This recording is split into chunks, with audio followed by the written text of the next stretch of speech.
Mitch Lawrence is still writing about the NBA at Forbes.com. He's talking about it at SiriusXM's NBA Radio. And he takes a closer look at the NBA's top-paid player, which is one James Harden. Mitch Lawrence, how are you, sir? Well, before we get to James Harden, who now is the richest player in the NBA, or I should say he has the top contract with the record extension, you mentioned Steph Curry. Did you notice he was catching passes from Tony Romo? Yeah, I did. Are they a package deal if Romo comes back? Well, if I'm the Warriors, I got to look at my contract here and figure out why I didn't put in the fact that he can't be playing football on, as they call it in golf, an undulating surface with peaks and valleys. And I'm sitting there watching this, and we talked about it this morning on the show, Frank Isola and I, and our jaws were on the floor. He's running out, sprinting, going up and down these hills. I mean, it looked like he was one bad move away from a knee injury. It was unbelievable. Yep, I know these guys. It's like we're real people. We can't just enjoy ourselves. Not when you're making $201 million, right? Not at all. And not James at all. Now, Harden. years ago, John Stockton, when he was playing for the Jazz, the thing I think he insisted on, he had a very unique clause. This is the great Jazz point guard. He insisted, and he put in his contract, he was allowed to, I think, water ski during a lot of his career, which a lot of teams would frown upon, but John Stockton, obviously, nothing happened to him. But it was amazing to watch Steph Curry. He looks like he could play on the golf tour, the shots he's making, and, it's ridiculous, right?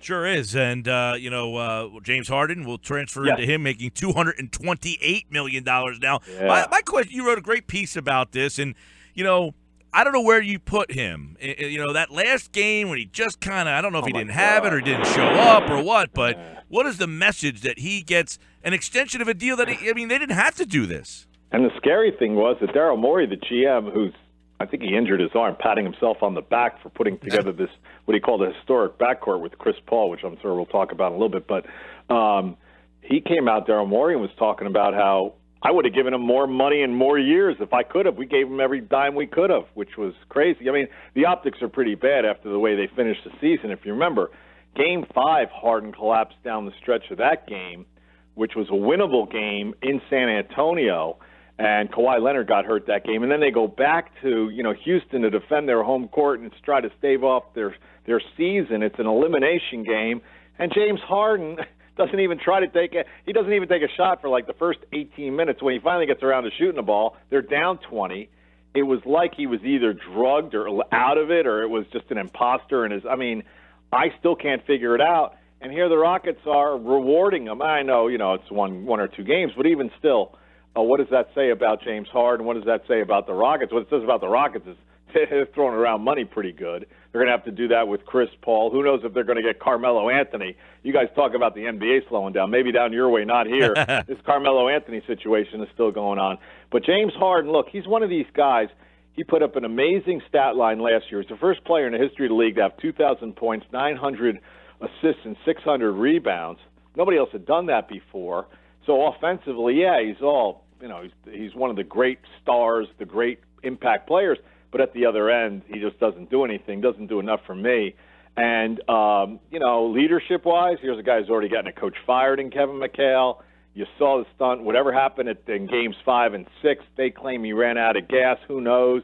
I'd like to have him on my team, but, he's not a transcendent superstar. He's not a guy who you can say, all right, like a Kawhi Leonard or LeBron James, or, you know what? If he doesn't have much going offensively, he'll maybe come up with a big steal, a block.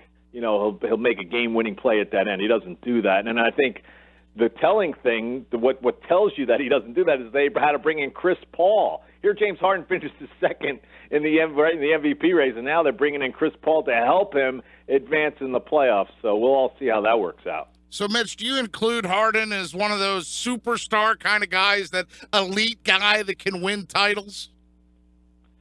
Well, he hasn't yet. He went to one finals as the third option in Oklahoma City. In Houston, he's been up and down. Now, they did get to a conference finals a few years ago against Golden State. It wasn't much of a series. I don't know if he can win a title as the number one guy. Maybe it's going to have to be a joint effort with Chris Paul. Who knows? We'll see if they bring in Carmelo Anthony. I don't know if that's going to work at all. Carmelo Anthony had problems before with Mike D'Antoni. He slows the ball down. The good thing about having a Harden, Westbrook, Harden, Chris Paul backcourt is you got two really good passers, guys who are willing to move the ball, pass the ball. That's always good. You know, who's going to take the last shot? I don't know. The other thing is, too, is Harden can't be the primary ball handler. I mean, Chris Paul, since he was born as the guy who's handled the ball, so Mike D'Antoni will have to figure that out. Right now, it doesn't look like Harden's going to win a title anytime soon, to answer your question, because that team in Golden State, they already know how to win. They already know their roles. They already know how it all fits together. In Houston, they don't know any of that. Sure, it should be interesting. Now, give us some lowdown on this Anthony thing. Where's this heading? You anticipate him being back? That's it's weird. I mean, the Knicks today are introducing their new front office of Steve Mills, the president, and Scott Perry, the GM. And, they're trying to put kind of the brakes on this Anthony thing. It had some momentum last week.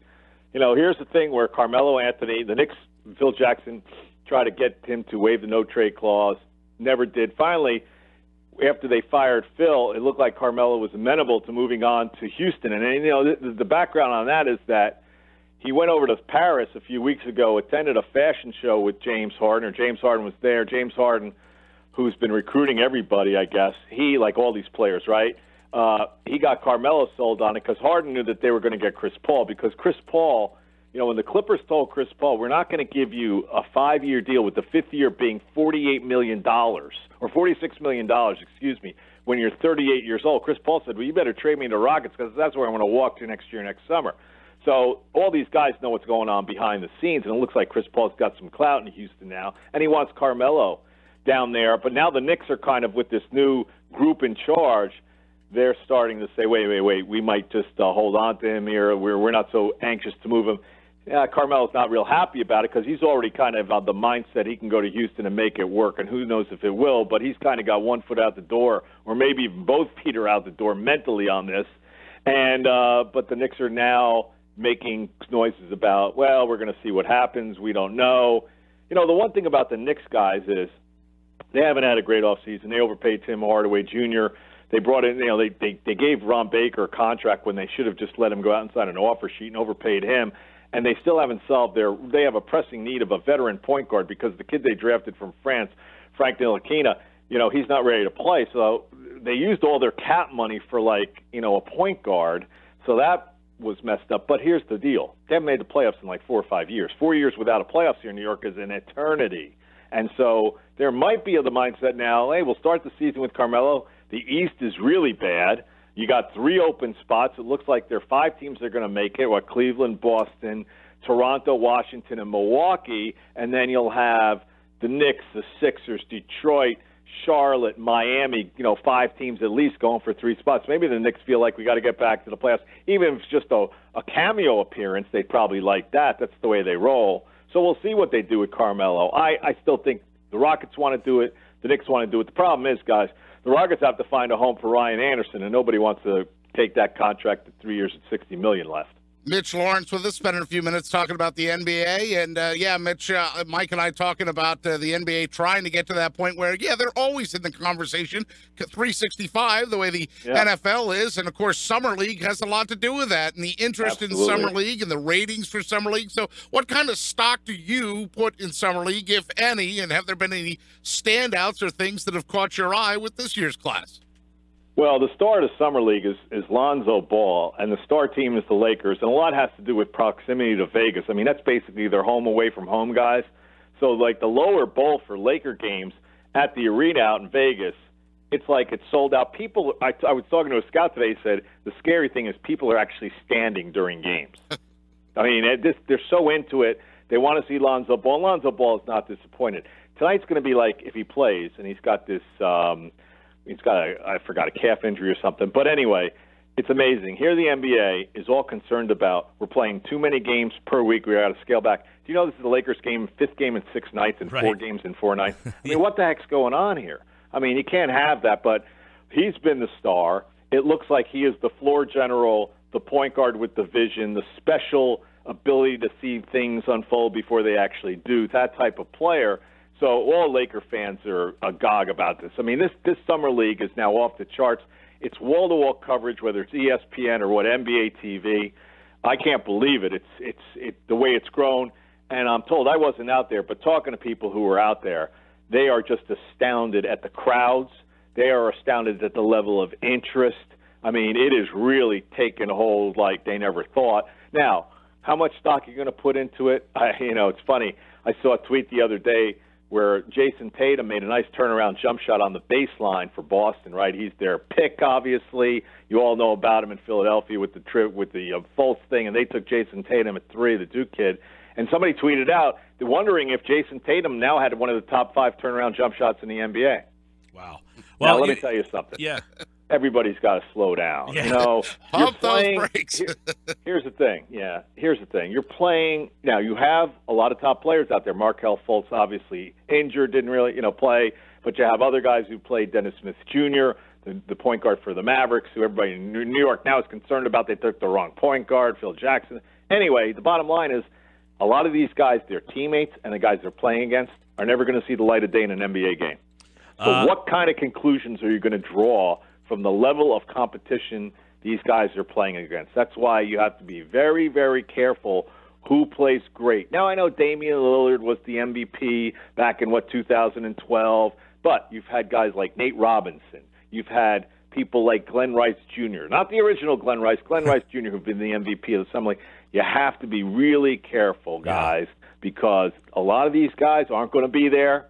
When the ball goes up, and you're going to be wondering, like, what happened to that guy you saw in Summer League? Oh, yeah, he's over in Turkey now. Yeah, I so think the cool thing about it is that the guys get drafted on a Thursday night in June, and a week and a half later, you get to see them. No other sport do you get to see the highest profile young players right into the league. So the NBA has something, whether there's stock to put in or not. At least it's something.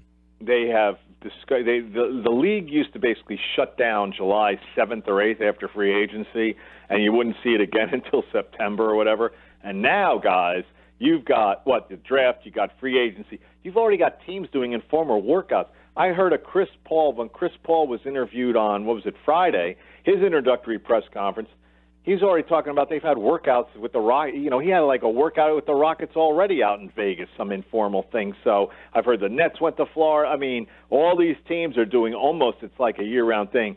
I think the only thing the league probably wishes is that they had the Olympics every summer, so that would take care of the month of August. He's Mitch Lawrence, SiriusXM NBA Radio, Forbes.com. Read his piece on James Harden's new deal at Mitch_Lawrence on Twitter. All right, Mitch, we know that the NBA doesn't take time off, so we'll be catching up with you soon. Thanks, guys. Appreciate it.